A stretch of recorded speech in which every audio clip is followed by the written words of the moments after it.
نحمده ونصلي على رسوله الكريم رب اشرح لي صدري ويسر لي امری واحلل عقدۃ من لسانی یفقهوا قولی۔ سورہ حدید کی آیت نمبر 23 سے آج ہم شروع کر رہے ہیں۔ اعوذ باللہ من الشیطان الرجیم، بسم اللہ الرحمن الرحیم۔ لکیلا، لیے ہوتا نا کہ تاکہ، جیسے لکیلا تاکہ، لا نہیں، لکیلا تاکہ نہ، تأسو تم غم کھاؤ، اور اللہ پر ما فاتکم، جو فاتکم تم سے فوت ہو گیا، تم سے چلا گیا دور، ولا اور نہ تفرحو تم اتراؤ یا خوش ہو، بما اس پر جو آتاکم دیا تم کو، واللہ اور اللہ لا یحب نہیں پسند کرتا، نہیں دوست رکھتا، کل ہر مختال اترانے والے کو، فخور فخر کرنے والے کو۔ اب یہاں پہ جو بات چل رہی ہے لکھا لا سے بات شروع ہو رہی ہے نا، تاکہ نہ۔ اب تاکہ کا کیا مفہوم ہے، تو اس کے لیے پچھلی آیت پر ایک نظر ڈالنا ہوگا جس میں کہا گیا تھا ما اصابہ من مصیبت فی الارض، نہیں پہنچتی کوئی مصیبت فی الارض زمین میں، ولا فی انفسکم اور نہ تمہاری جانوں پر،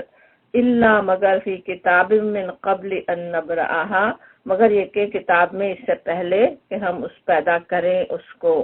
ان ذالک، یہ ہے علی اللہ یسیر، بے شک اللہ پر آسان۔ کہ وہاں کہا گیا تھا کہ ہر چیز اللہ کے پاس لکھی ہوئی ہے، جو مصیبت تم کو پہنچتی ہے یا جو کچھ تمہیں ملتا ہے زمین میں، تمہارے نفس سے جو بھی مصیبت پہنچے وہ پہلے سے لکھی ہوئی ہے، تمہاری پیدائش سے پہلے سے یا مصیبت کے آنے سے پہلے سے، وہ سب کچھ اللہ کے پاس لکھا ہوا ہے۔ ما اصابہ جو کہا جا رہا ہے جیسے کہ پہنچے۔ اب پچھلی کلاس میں ہم نے ویسے اس پہ خاصی بات کر لی تھی، اس آیت کی تشریح میں، کہ تقدیر پر ایمان اور اس کے لیے اللہ پر توکل کا کیا مفہوم ہے۔ لکھا ہوا ہے سے یہ نہیں ہے کہ ہم ہاتھ چھوڑ کر بیٹھ جائیں، اور یہ کہ بھروسہ کر کے عمل چھوڑ دینا مقصود نہیں ہے۔ یہ بات بتانے سے عمل کے ذریعے تقدیر بنانے کی ضرورت ہے۔ اب اس آیت 23 کو دیکھیں تو سمجھ میں آتا ہے کہ تقدیر کے لکھے ہونے کا جو علم ہمیں اللہ کی کتاب سے مل رہا ہے، اس کا ہم پر کیا اثر ہونا چاہیے۔ پہلی بات ہو رہی ہے کہ لکیلا تأسو، کہ تم مایوس نہ ہو۔ یہ حمزہ سین یأس کے معنی نا امید ہونا، اردو میں بھی مایوسی کا لفظ اسی سے ہم استعمال کرتے ہیں۔ غم نہ کرو، مایوس نہ ہو۔ اللہ ما فاتکم، فاتکم فوت سے، فوت کا مفہوم ہوتا ہے جیسے کسی چیز کا ہاتھ سے نکل جانا، انسان سے اتنا دور ہونا کہ اس کو حاصل کر لینا دشوار ہو۔ تو کوئی چیز اللہ تعالیٰ چھین لے، کوئی چیز ہاتھ سے نکل جائے، کوئی فوت ہو جائے، انسان ہی دور ہو جائے، چیزیں دور ہو جائیں، مال چھین لیا جائے، جو کچھ بھی ہو اس پہ تم مایوس نہ ہو۔ اور یہ کہ ولا تفرحو، اور تفرحو فرحہ، کسی جیسے فوری یا دنیاوی لذت پر خوش ہونا۔ اب یہاں پہ خاص طور پہ تفرحو جس طرح کہا جا رہا ہے تو خوش ہونا ہی نہیں بلکہ اس سے اترانا، کچھ اپنے آپ کو سمجھ لینا۔ وہ آ رہا ہے کہ وہ ولا اس کے تفرحو بما آتاکم، جو کچھ تمہیں دیا جائے اس پہ تم زیادہ ہی خوش نہ ہو، اترا نہ جاؤ۔ حالات کی بنا پہ، کسی چیز کے چھن جانے پر، کسی مشکل کے آنے پر، اگر انسان اس طرح سے سوچ رہا ہو کہ یہ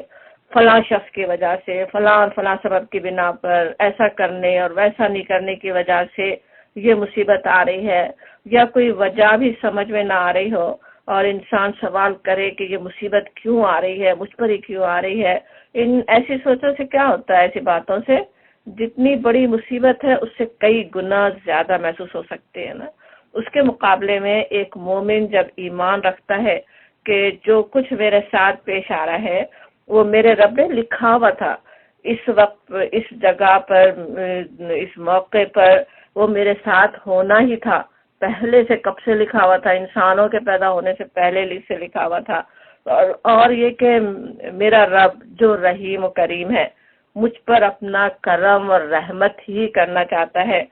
اور پھر ساتھ ہی اس کے بے حد علیم اور خبیر بھی ہے، جسے سب کچھ معلوم ہے کہ میرے لیے کیا بہتر ہے، کن مصیبتوں کے ساتھ اس نے ان میں ہی میرے لیے کیا خیر رکھا ہے، کوئی اور اس سے بڑی مصیبتوں سے بچا رہا ہے، آخرت کی مصیبت سے بچا رہا ہے، کوئی اور ناشکریوں سے بچا رہا ہے، اور یہ بھی اس کو معلوم ہے، وہ علیم و خبیر ہستی کو، کہ اس امتحان میں پورا اترنے کا پوٹینشیل مجھ میں ہے، موجود ہے. جس طرح قرآن میں کہا جاتا نا لا یکلف اللہ نفسا الا وسعها، کہ کسی پر ایسا بوجھ نہیں ڈالنا جاتا جتنی اس میں وسعت نہیں ہو، جتنا وہ اٹھا نہیں سکتا ہو. اور یہ جب اس طرح کی سوچ ہو، صحیح سوچ ہوگی، تو پھر عمل بھی صحیح ہوگا نا، پھر انسان مایوسی کا شکار نہیں ہوگا، اور جو کام کرنا ہے وہ اصل کرنے کی اسے توفیق ہوگی. جس طرح ایک کسان سوچے اپنی کھڑی ہوئی فصل ہے اس کی، اور اس وقت اس کو خبر مل رہی ہے کہ ہیل اسٹارم آ رہا ہے، اب اس خبر کو سن کر بس روتا دھوتا بیٹھ جائے، مایوسی ہو جائے کہ یہ بے وقت کا طوفان کیوں آ رہا ہے، میں اس کے کیا ہو سکتا ہے اور کیا کروں، کیوں آ رہا ہے، کیوں نہیں ہونا تھا، کچھ اس سے فائدہ نہیں ہونا ہے نا. اس کے بجائے اس کو کیا کرے گا کسان، وہ سوچے گا کہ اب میں فصل کو کیسے بچاؤں، کس طرح سے کروں، کون سی شیلڈ لگاؤں، کون سی چیز ورک کرے گی اس کو بچانے کے لیے. اسی طرح دنیا کی مشکلات اور آزمائشوں سے انسان کو گزرنا تو ہے، وہ تو آئیں گے، اس کا مقابلہ کرنے کے لیے ایمان کی شیلڈ چاہیے، اللہ پر توکل وہ چاہیے، کہ جیسے سہارا چاہیے، اور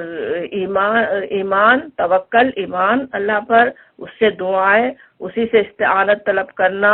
پھر اس کے دیے ہوئے اسباب اور وسائل کو بھی پوری طرح استعمال کرنا،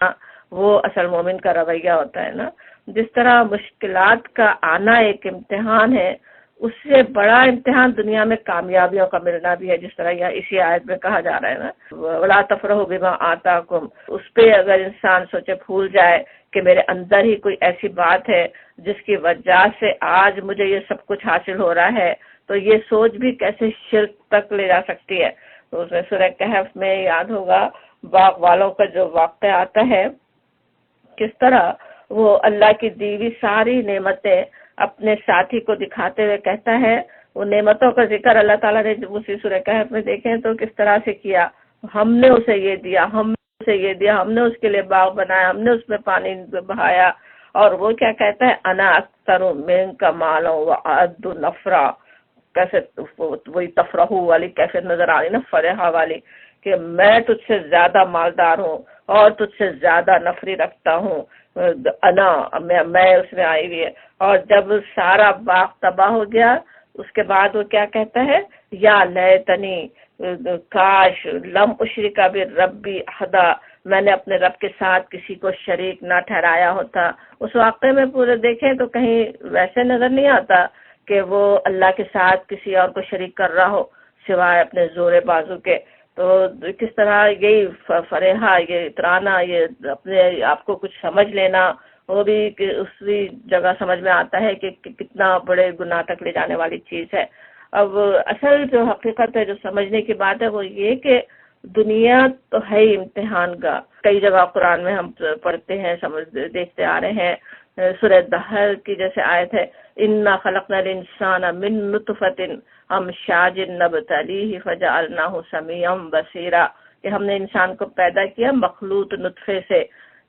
نبتلی، تاکہ ہم اسے آزمائیں، اور اس کے لیے ہم نے اسے سمیع بصیرہ بنایا،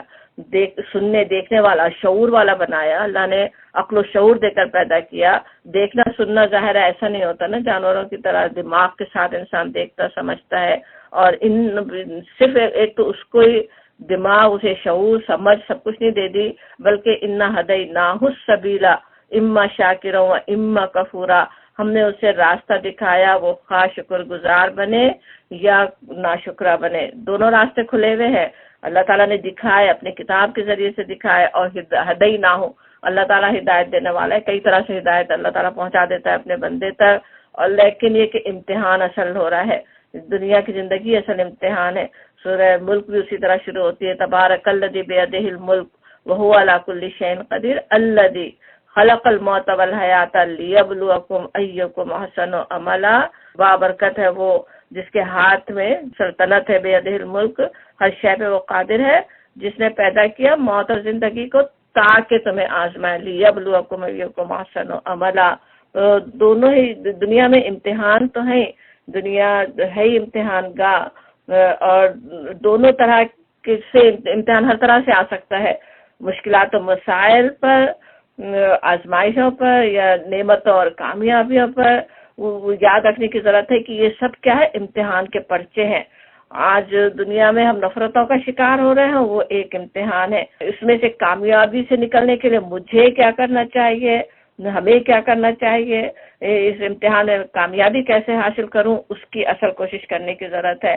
آج کچھ دوسری کامیابیاں حاصل ہو رہی ہیں، ذاتی زندگی میں کامیابیاں حاصل ہو رہی ہیں، شوہر کو، بیٹے کو بڑا عہدہ مل گیا ہے، اب وہ بھی ایک امتحان ہے۔ کوئی سا بھی یعنی ایک مثال ہے اس کی، ورنہ تو کئی چیزیں دنیا میں اللہ تعالیٰ ہمیں عطا فرماتا ہے، اس پہ پھول نہ جائیں، دوسرا پہ فخر نہ جتانے لگ جائیں، کہ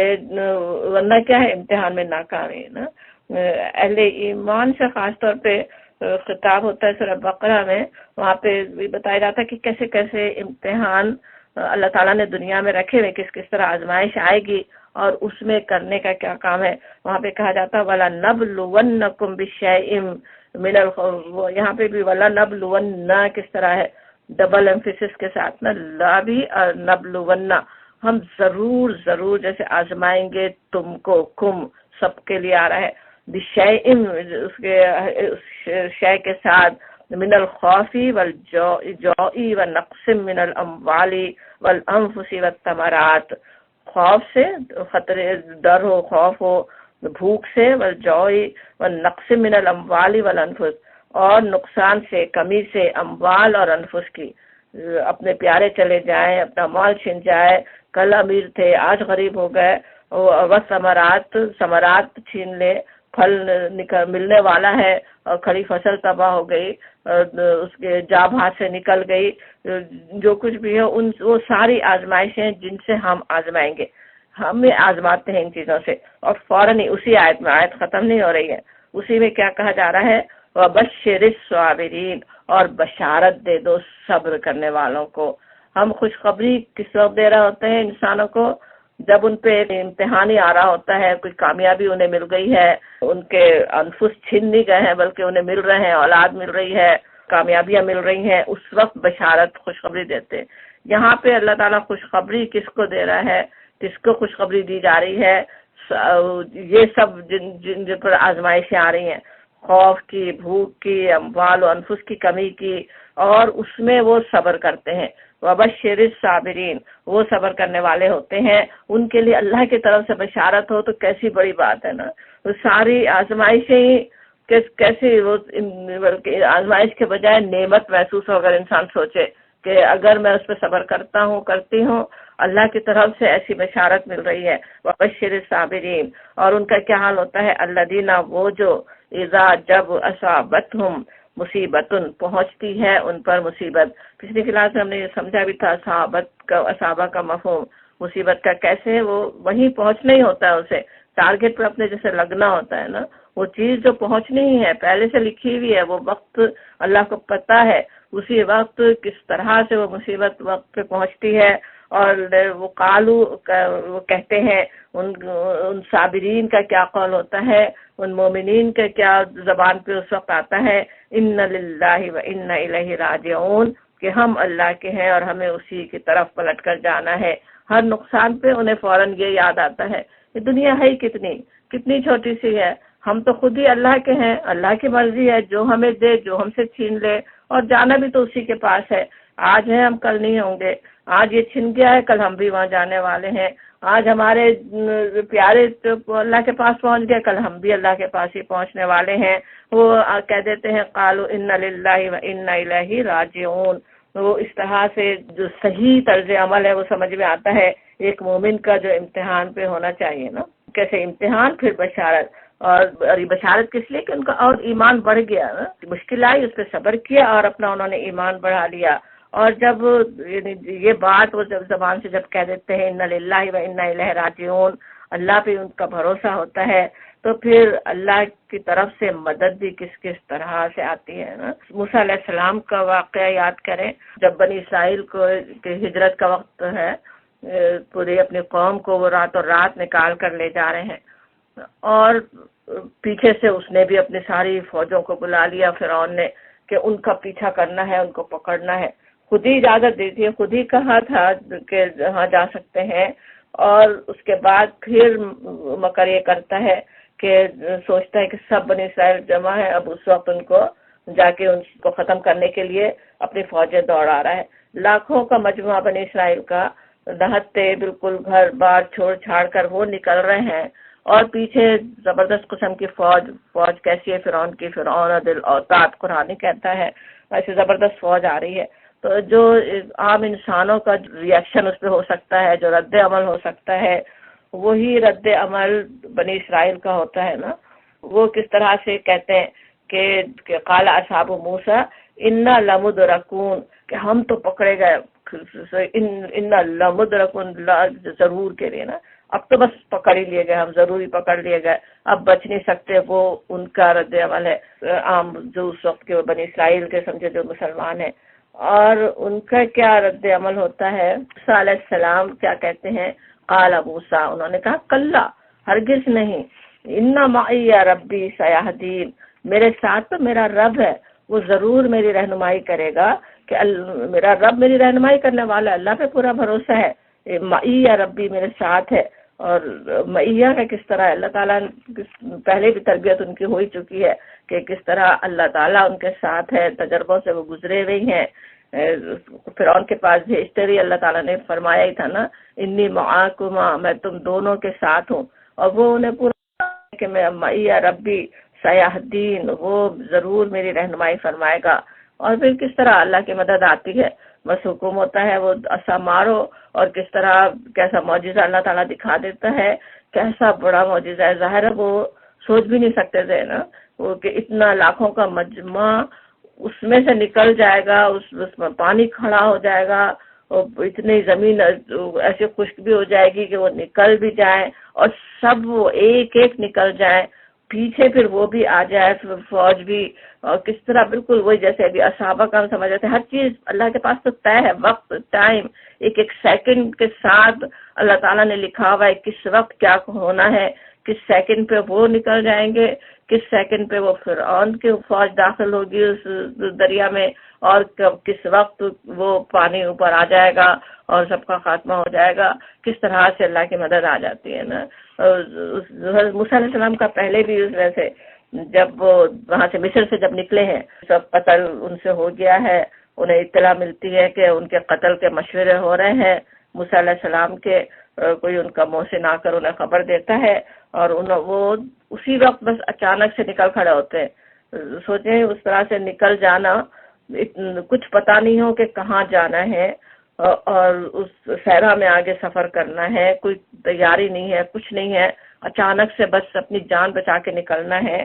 اس وقت کتنی پریشانی کا عالم ہو سکتا ہے، کتنی مایوسیوں کا عالم ہو سکتا ہے کہ آگے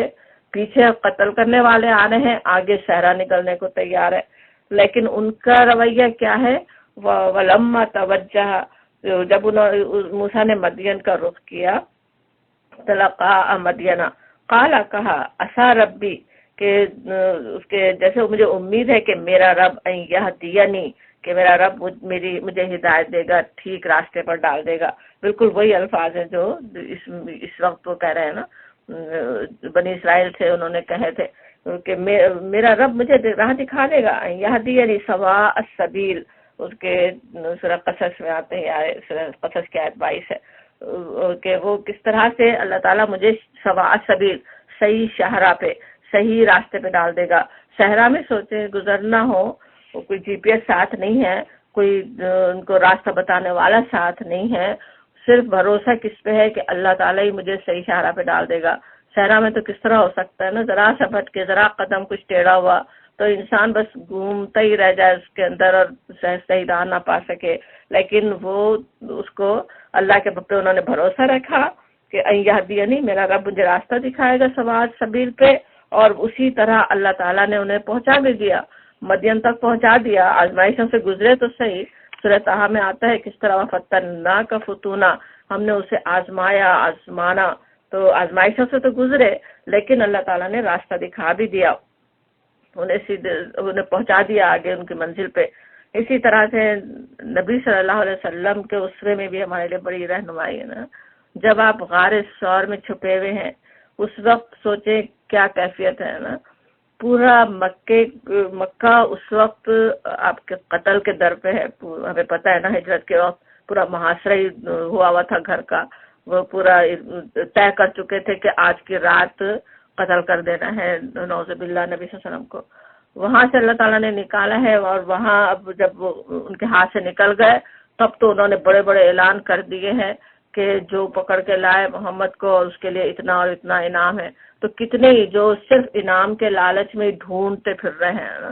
سوچیں کس طرح سے، اور تھوڑی سی فاصلے پہ غار ثور میں آپ چھپے ہوئے ہیں، بلکہ جیسے واقعات میں آتا ہے نا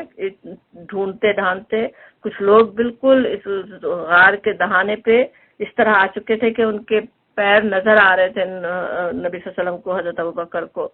اور اس وقت حضرت ابوبکر رضی اللہ عنہ ظاہر ہے جیسے ایک انسان کو پریشانی ہو سکتی ہے، اس وقت وہ پریشانی کا اظہار کرتے ہیں وہ، اور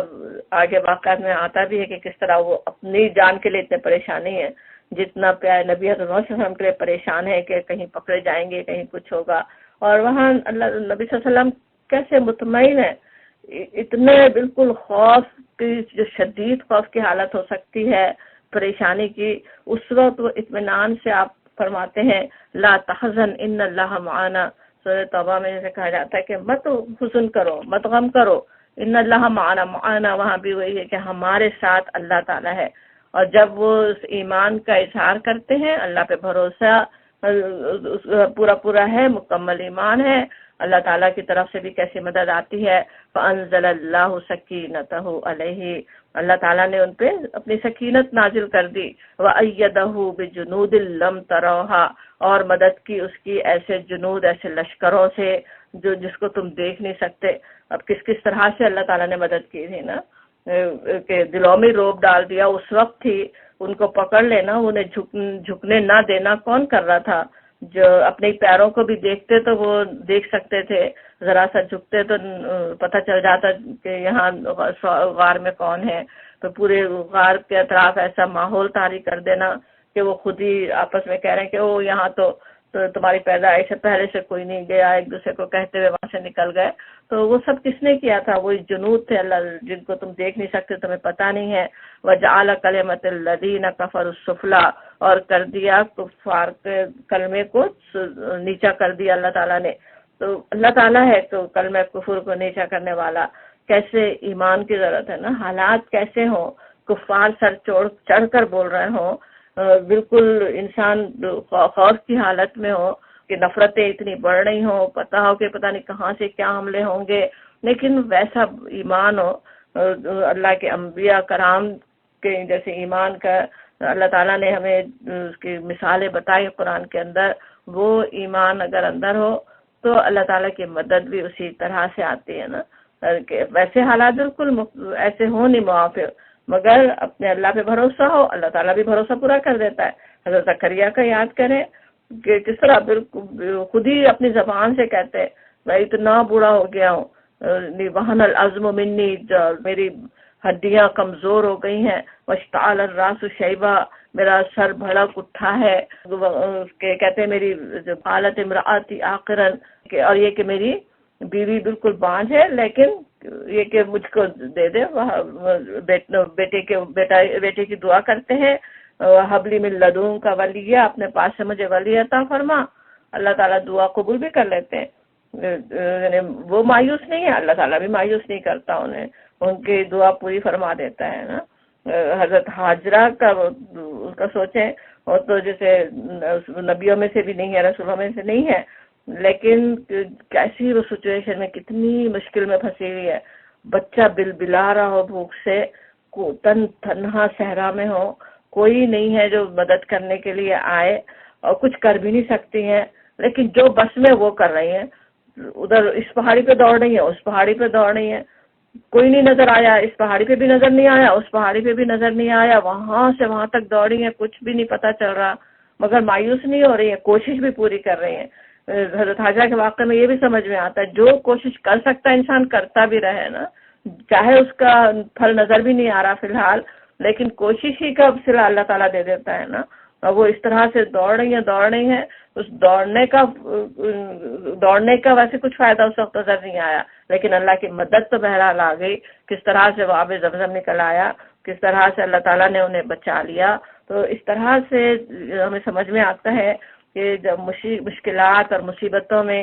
کیا انسان کا رویہ ہونا چاہیے. ایک تو پورا اللہ پہ بھروسہ، مکمل بھروسہ، توکل، اور توکل کر کے ہاتھ پہ ہاتھ دھر کے نہیں بیٹھے. پوری کوشش بھی اپنی جتنی کوشش جہاں ہو سکتی ہے وہ اتنی پوری کوشش بھی کر ڈالے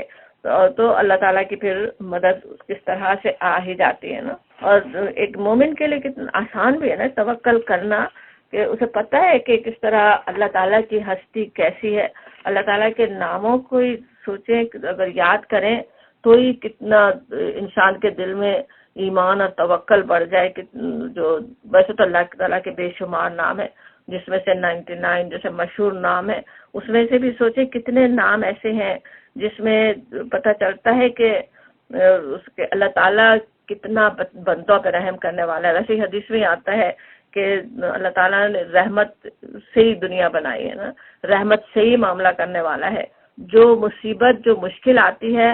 اس میں بھی اللہ کی رحمت ہی ہوتی ہے نا. فَإِنَّ مَعَ الْعُسْرِ يُسْرًا، جس طرح ہے کہ ہر مشکل کے ساتھ العسر، ایک العسر ہے نا، خاص ایک مشکل ہو اس کے ساتھ یسرا، کامیاب آسانیاں ہیں. صرف ایک ہی آسانی نہیں ہے اس میں، الیسر نہیں آ رہا، یسرا ہے کہ بہت سی آسانی اللہ تعالیٰ نے اس کے ساتھ ہی دی ہوئی ہوتی ہے. ایک انسان کی نظر تو اس پہ فوکس ہو جاتی ہے جو یسر ہے، جو مصیبت ہے، جو تکلیف ہے، جو مشکل آ رہی ہے،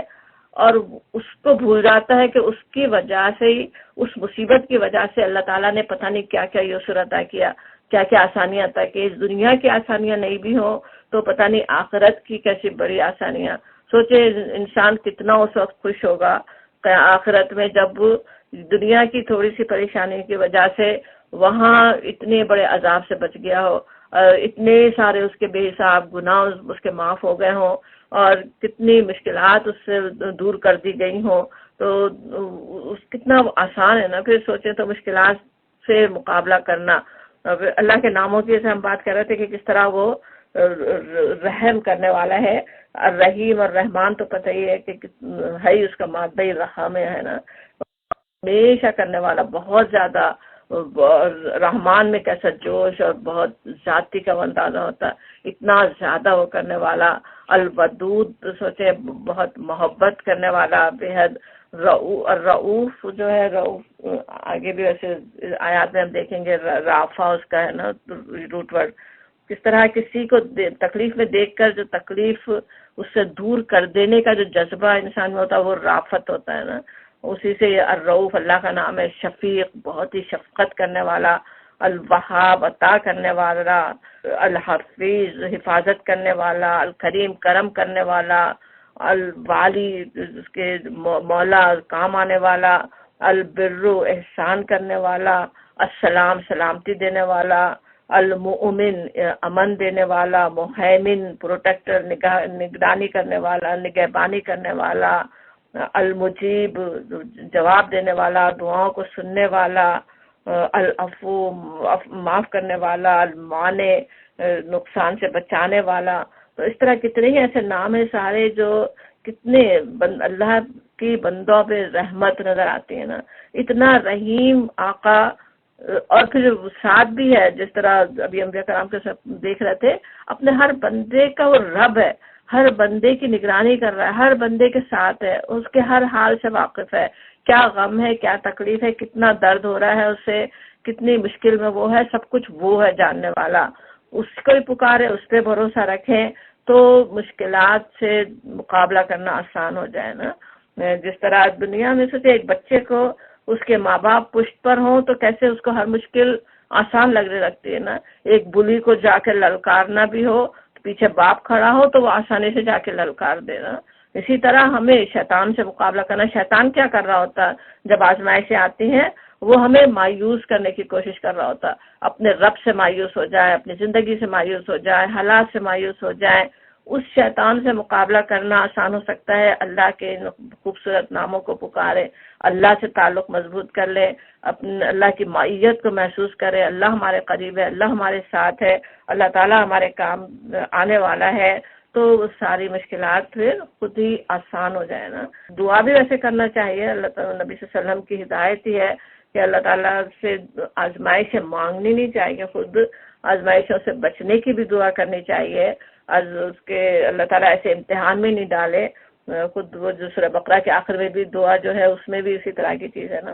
کہ اللہ ہم پر اتنا بوجھ نہ ڈال جو ہم اٹھا نہ سکیں۔ اپنے رب سے مانگتے تو رہیں دعا، لیکن جو بھی امتحان ہے اس کی اصلیت کو سمجھنے کی ضرورت ہے، اس میں اپنے رب کو یاد رکھنے کی ضرورت ہے، اور اس میں یہ فکر اصل زیادہ ہو کہ ہم اس میں سے کامیاب نکل جائیں، اس میں ہم ناکام نہ ہو جائیں۔ ایسا نہ ہو کہ اس امتحان میں ہم ناکام ہو جائیں، کامیاب ہونے کی اصل فکر ہو۔ شیطان مایوس کرے تو کس طرح جیسے ان کا حضرت ایوب کا آتا ہے نا، ان پہ جو آزمائش آئی، بیماریوں کی آزمائش بھی کتنی بری آزمائش ہے نا، ایک چھوٹا سا بھی درد ہو تو کس طرح انسان کو کچھ اور سمجھ میں نہیں آ رہا ہوتا سوائے درد کے کہ درد ہو رہا ہے، درد ہو رہا ہے، درد ہو رہا ہے، تکلیف ہو رہی ہے۔ اور حضرت ایوب کا صبر بھی ہمارے لیے بڑا ہی کیسا نمونہ ہے نا کہ کس طرح وہ بس اپنے رب سے چھوٹی سی دعا کرتے ہیں، ربی انی مسنی الضر وانت ارحم الراحمین، کہ مجھے چھو گئی یہ تکلیف اور آپ ارحم الراحمین ہیں۔ اللہ پہ تو پورا بھروسہ ہے کہ وہ سب رحم کرنے والوں سے بڑے رحم کرنے والے ہیں۔ اللہ تعالیٰ نے ان کے اس توکل کو پورا کیا، ان کی تکلیف کو ان سے دور کر دیا۔ دوسری دعا ویسے حضرت ایوب کی وہ بھی بہت سمجھنے کی ہے، کہتے ہیں اذ نادى ربہ، جب اس نے پکارا اپنے رب کو، انی بے شک میں، مسنی شیطان ہوں، بے شک مجھے چھو گیا ہے جیسے شیطان، بے نصب و عذاب، وہ تکلیف اور عذاب کے ساتھ۔ تو اس میں وہ ان کو فکر اپنی جو تکلیف ہو رہی ہے اس سے زیادہ کیا پریشانی ان کو ہے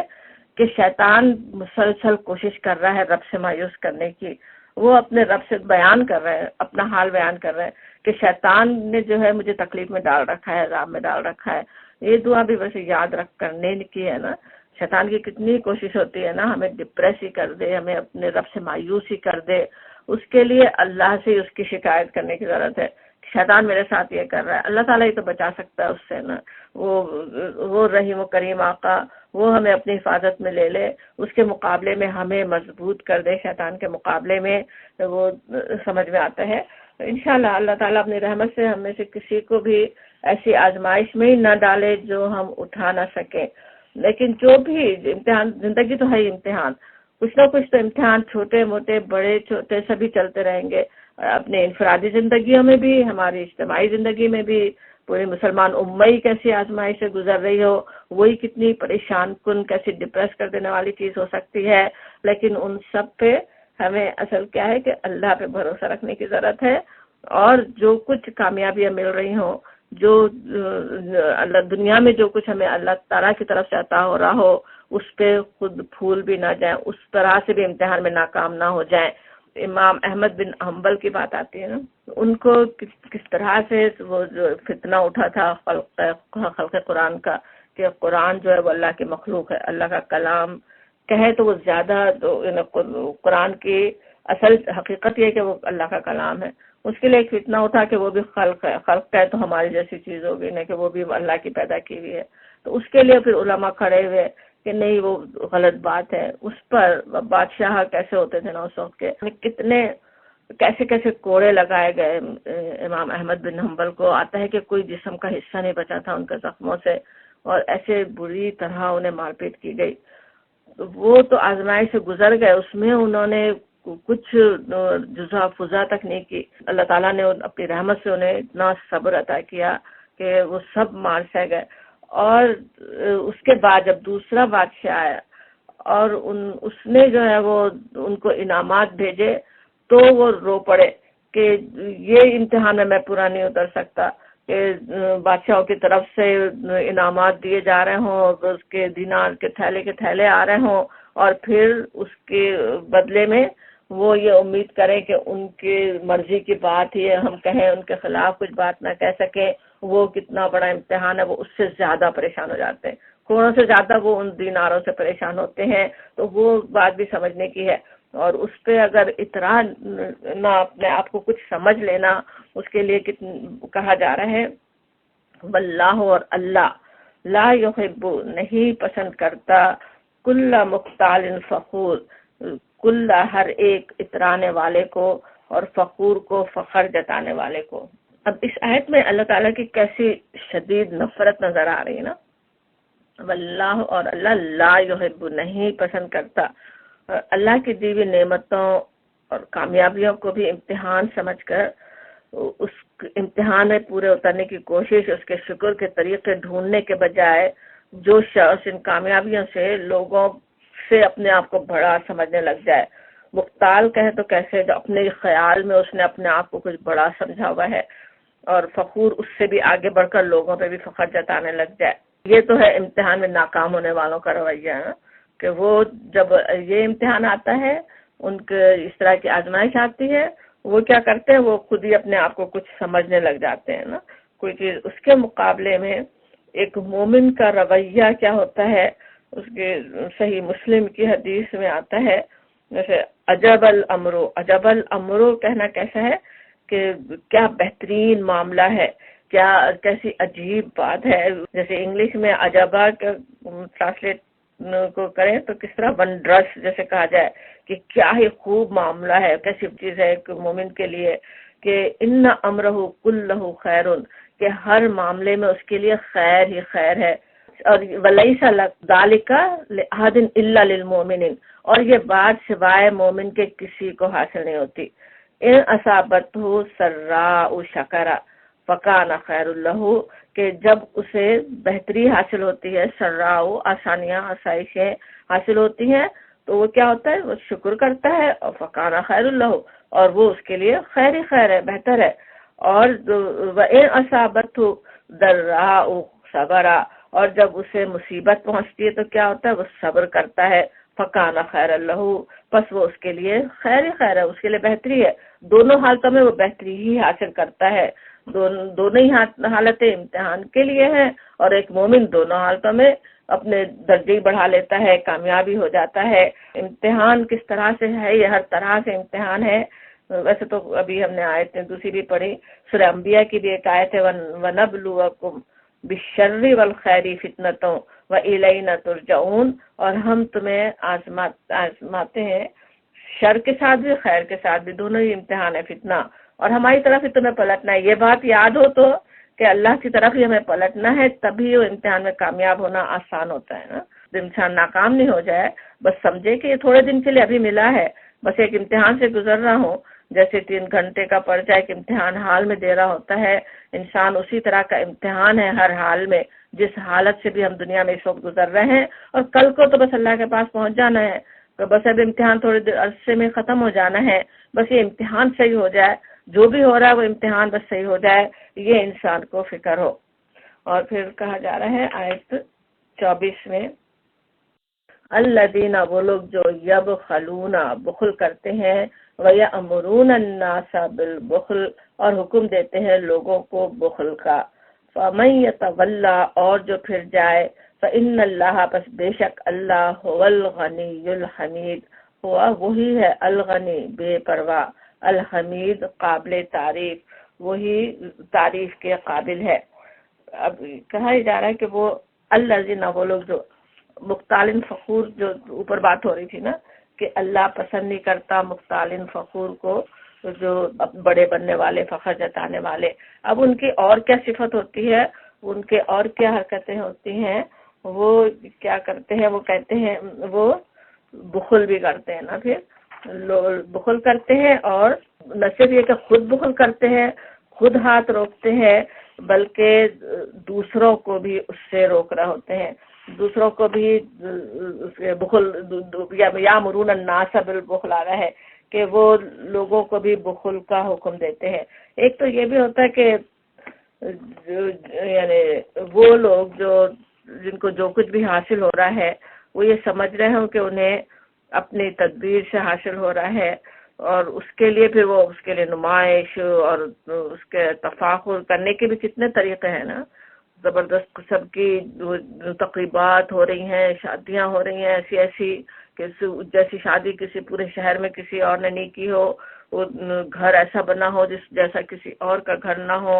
تو وہ سب جب کرنا ہوگا اپنے اوپر ہی، اپنے فخر جتانے کے لیے انسان جب کر رہا ہوگا تو ظاہر ہے کہ پھر اللہ کے دین کے لیے، اللہ کے راستے میں خرچ کرنے کے لیے پھر کہاں سے اسے توفیق ہوگی نا. اسے تو وہ مصیبت سمجھ رہا ہوگا، پھر وہ اس میں پھر بخل کر رہا ہوگا. اور جب خود بخل کر رہا ہے تو اپنے بخل پہ پردہ ڈالنے کے لیے دوسروں کو بھی مشورے اسی طرح کے دے رہا ہوتا ہے نا. اور یہی کردار بخیلوں کا اکثر جگہ قرآن میں آتا ہے، جہاں پہ یہ بات ہوتی ہے کہ وہ لوگوں کو بخل کا حکم دیتے ہیں کہ دوسرے بھی بخیل بن جائیں تو پتہ ہی نہ چلے سب جیسے وہ بھی ہمارے جیسے ہی ہو جائے نا. کہ دوسرے خرچ کر رہے ہوں تو خود ان میں بخیل سمجھے جائیں گے، خود ان کی بخالت نظر آنے لگے گی، اس لیے دوسروں کو مشورے بھی اس طرح کا دے رہا ہوتا ہے نا. اس طرح کی باتیں ویسے کتنی عام ہیں کہ ابھی آگے اپنا بھی دیکھو، اپنا بڑھاپا ہے، اپنے دیکھو آگے بچیاں ہیں، ان کی شادیاں کرنی ہیں، یہ کیا کر رہے ہو، کہاں لٹا رہے ہو، کس طرح سے ایک دوسرے کو بڑے ناصحانہ مشورے لوگ دے رہے ہوتے ہیں نا. حالانکہ اللہ تعالیٰ نے مال دیا ہے تو امتحان ہو رہا ہے، اس امتحان میں کامیاب ہونے کے لیے اللہ کے راستے میں خرچ کرنے کی ضرورت ہے. اور یا امرون آ رہا ہے، ویسے امر کے معنی حکم دینا ہوتا ہے، لیکن حکم ہی دینا ضروری نہیں ہوتا، مشورہ دینا، بات کرنا، وہ سب بھی اس میں آ رہا ہے کہ دوسروں کو جب دیکھیں کہ وہ اللہ کے راستے میں بے دریا خرچ کر رہے ہیں، وہ بڑے ان کے ناصح اور خیر خواہ بن کے آتے ہیں کہ وہ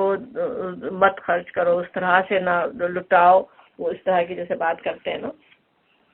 ابھی بخل ویسے تو یہاں ہم دیکھ رہے ہیں اس صورت کی پوری تھیم ہی دیکھتے آ رہے ہیں، مومنوں کو اللہ کے راستے میں خرچ کرنے کے لیے کس طرح سے ابھارا گیا تھا. شروع ہم رکوع میں دیکھ رہے تھے. تو اصل چیز تو مال کے بخل کی بات ظاہر ہے وہی چل رہی تھی، وہ بھی ہے ہی اس میں موجود نا. لیکن بخل اور بھی کئی چیزوں کا ہو سکتا ہے، جیسے سوچیں